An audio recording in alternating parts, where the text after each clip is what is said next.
Hey everybody, it's the Mad Master here. I'm doing a video today, and this is just kind of a shortened version of a video I did yesterday, which I don't know if I'm going to post or not. But it's just kind of a clarification of what I am describing when I talk in my videos about and use these terms. So let's say when I say neoliberal corporatist, what do I mean? And this is what this video about. I'm going to be very specific, very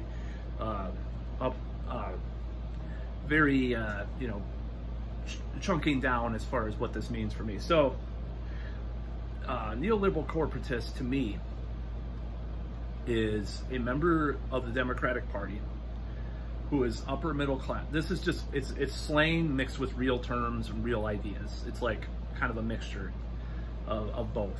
It's kind of a fusion of these ideas. So neoliberal corporatist means someone that's in the Democratic Party usually, because otherwise I just call them, I don't know what I call right-wingers, I just call them corporatists, or, right. I don't talk about the right wing a lot, I'll admit, like, lately, because to me, it's so it's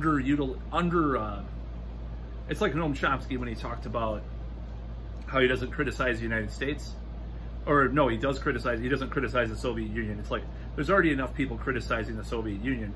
There's not a lot of people criticizing the foreign policy of the United States and kind of, looking at what we're doing as enough. So I'm going to focus on that. It doesn't mean I love the Soviet Union, just like, doesn't mean I love the Republicans at all, So when I attack the neoliberal corporatists, and what does that mean? Neoliberalism is a economic philosophy that evolved from people like Milton Friedman, some of these guys that went to these Chicago, University of Chicago, around there, like these types of economists that believed in like less and less restrictions on trade and stuff like that, believe in free trade, and free trade that was not fettered in by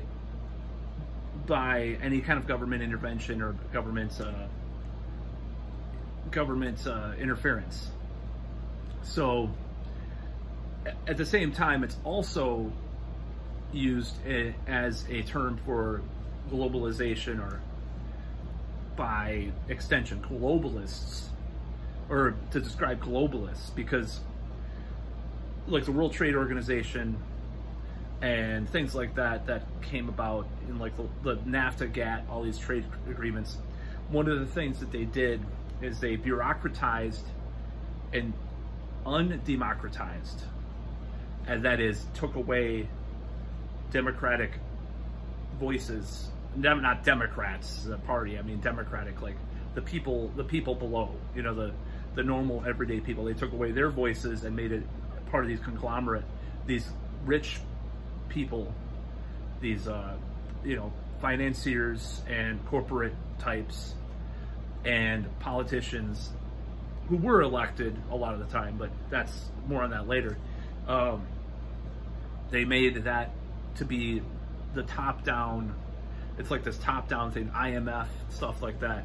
So that, and there were certain liberals that, because they thought they were losing with the Reagan Revolution, they turned into these types of people, and they, on one hand, they would have identity politics and like, oh, a little bit of welfare here and there and blah blah blah. But on the other hand, oh, let's support this neoliberalism, which, as their neoliberalism gets bigger, the welfare is needed more. So of course they cut it, but they threw a little bit of crumbs, like in the 90s or whatever. They would throw a little bit of crumbs. That's what the neoliberal thing's about, like a little bit of crumbs, a little bit of placating these different identity groups, and also, but placating and outright fellatio of corporations and so forth, because those are the people funding their campaigns. So this came to prominence with Bill Clinton and Tony Blair. And also at the same time, you had this foreign policy too that came to prominence of this, very interventionist or internationalist kind of foreign policy. And a lot of that was neoconservatism, because neoconservatism is basically taking Trotskyite ideas of internationalism and applying it to capitalist capitalist ideas and far right, basically far right ideas as far as how to run a country and stuff, or far right interventionism, you know, as far as just kind of making a country become capitalist, crony capitalist, mind you. And what does crony capitalism mean? It's like, it's basically not capitalism, it's just corporation. The big guys support everything or control everything. The big corporations control everything. Not a guy that's forming a, you know, doing a dating app with his friend that, you know, over a course of years, you know, and or a guy that opens a coffee shop or something like that, or that, you know, people that have no experience with that before. It's these big corporate types, big corporations, big money. So when I use, and that's why I use the word, you know, liberal corporatist, it's a slur against these guys that proclaim, like Pete Buttigieg or Trudeau or Jacinda Ardern, who, to be fair, some of those, the latter have a little bit more actual progressivism that they toss in there, but they have these huge globalist and corporatist kind of other things that they throw in there too. So they're not pure. Like Bernie Sanders pre-2016, I would say, and Ralph Nader his whole life, people like that, Jill Stein, are actually pure in that way. They're not clouded by these globalist kind of ideas or globalization like those other people are. So when I say neoliberal corporatist, I mean those people that on one hand they'll be saying, oh, we need more of this and this and this, and they do have some half measures and then cut it anyways later on in their term, like Obama, you know. For the working people or whatever, they'll say they profess to love the regular people, and then they just stab them in the back.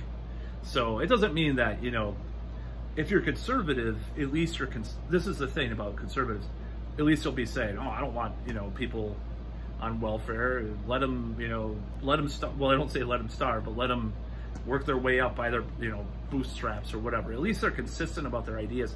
These people sicken me more, the neoliberal corporatists, as I call them, sicken me more because they're smiling and saying all the right words. But if you look at their actions and look at who they're funded by, they're complete and utter hypocrites. And with the COVID thing, I'm just going to mention COVID, and hopefully this video doesn't get, I mean, I'm demonetized already, but I'm just saying, like, if it, you know, with the COVID thing, what I was really mad about was these neoliberal corporatists coming out on this pedestal and saying, do this, do that, don't do this, do this, do that. Well, they were obviously hypocrites already. Their nature was to be fucking hypocrites already. So when they were, you know, from on high, from top down, we're trying to tell the people, oh, we have to do this, we have to do that for COVID. That made me so infuriated, because it was, in particular, was those people that were total hypocrites about everything else. Take cobalt. I've been reading a lot about this lately. Cobalt is mined a lot by slaves in Africa, like actual slaves, and by, you know, people that were near slavery. Like if you make 10 cents a day and have to work 12 hours a day, and you're like under the age of 10 or whatever, you have some local warlord that works with the government, or not the government, but some other corporation. You know, the corporation works with a warlord, or some sourcing company works with a warlord locally, and the sourcing company works with this other corporation who works with Apple or you know, Samsung or whoever to mine the cobalt for your cell phones, which I'm making this right now. Of course, there's probably something involved. The chain, the process of the chain is where, this is where neoliberal corporatism gets the most sinister.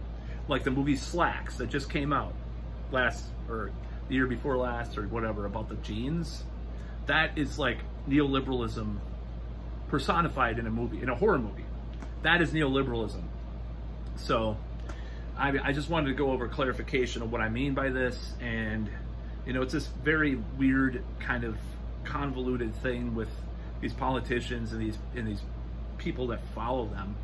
I think the people that follow them think, oh, well, it's, you know, they have this weird mentality because they do live in privilege. Let's not beat around the bush. These people, these white upper middle class Karens and, stands or whatever you want to call them. They live in privilege. They live in, you know, I mean, I'm running the air conditioning right now. I live in fucking privilege compared to a cobalt miner, I'm sure. But they live in privilege.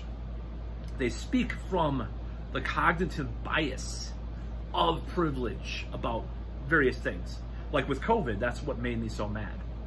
That was the trigger point for me, was like, how the fuck are they going to tell some mother that's working 3 jobs to support her 2 kids in a fucking, you know, in a low income apartment, that they have to wear a mask everywhere or isolate themselves from other people for you know, infinitum until there's 0 COVID or whatever, like, and then shame, but, you know, or ignore those people and just say they're all Trump supporters and all those people that, you know, you have to have this babysitter that comes over every day.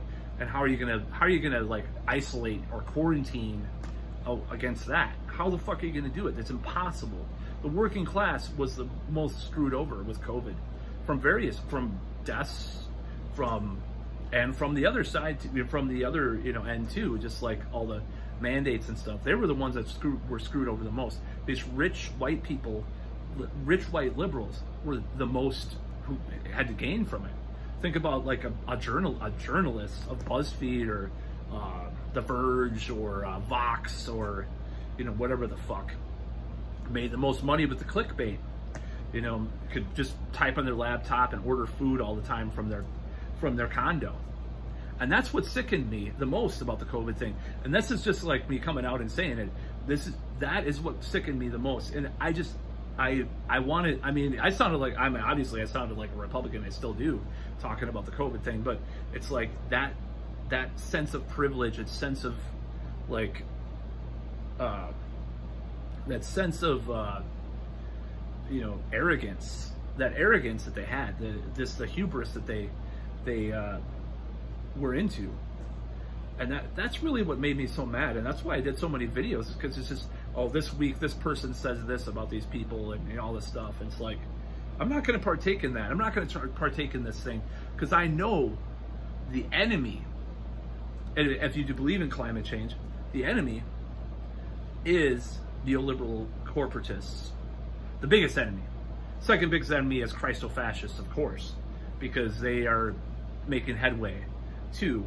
But most people I know around where I live are into the neoliberals, like Biden honking, he got elected, oh, Trump's out, we're gonna, big change, oh, huge change over, you know. The naivete of those people makes me mad. It's like when someone doesn't know about metal. Okay, I'll admit this. It's like the same kind of visceral reaction, like when they make a statement that they don't know about metal, or think something's like think traditional metal is the same thing as hair metal or something. Like, ugh, it just makes me mad. It's like the naivete of these people, these liberals. That's what makes me mad. So that's just a little primer of what I mean by neoliberal corporatists. It's about these big global conglomerates that control trade, control all these things, and the people don't have to say. How do they, then these voting, when they vote for these people, they think naively, because the propaganda is so there, that these people are on their side, or on the working people's side, or on the third world side, when they're not. So that's about all.